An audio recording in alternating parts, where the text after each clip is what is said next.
And then from here, we're just going to go ahead and launch the main within our project location. So I'm going to go ahead and open VS Code here. So now I'm going to go ahead and launch the program within Python. And as you can see, when we highlight over it, we have some audio that plays, and we also get an image. And then if I click it, we get a click sound.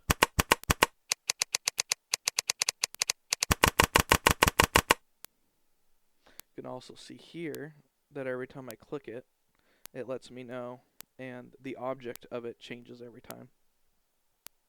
Okay, so real quick, let's actually navigate into screens, and we're going to go ahead and create another screen. And this is just going to be screen 02.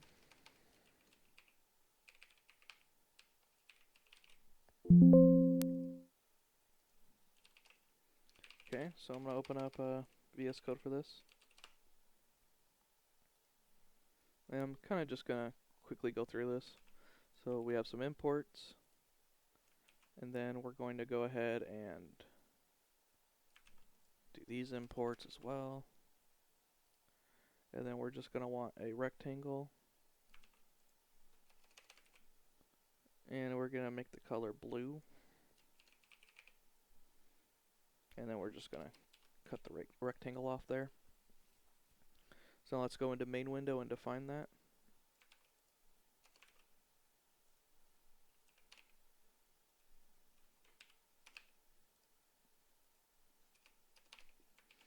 And then let me back out of this real quick. We're also going to want to navigate into our libs into screen changer, and we're going to need to add that to the class, or to this list here.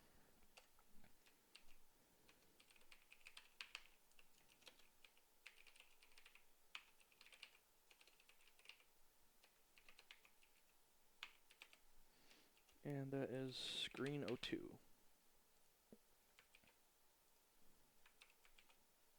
And the reason why that is lower again, if you're confused about that, is if we look into our QML and we go into main window, you can see that we're actually pulling the object name, not the ID, nor the declaration of it within QML.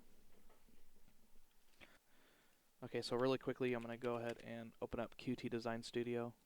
I do enjoy working within their GUI, although for something small like this, it's kind of monotonous, but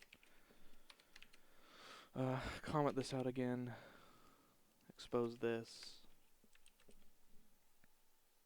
Oops, there we go. And then we get our stuff that shows up. Okay, so we're actually going to go into change screen, and we're going to go ahead and set this to screen 02. And recomment these guys back out.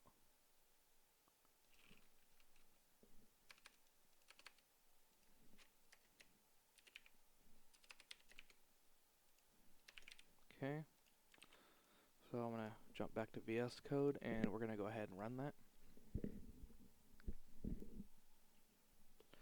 And as you can see, when I click on it now, we go to the blue screen, which has nothing on it.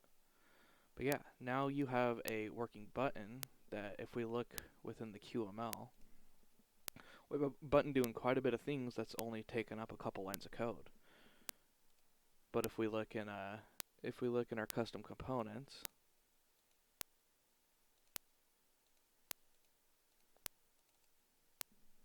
we can actually see that this ended up taking about 130 lines of code.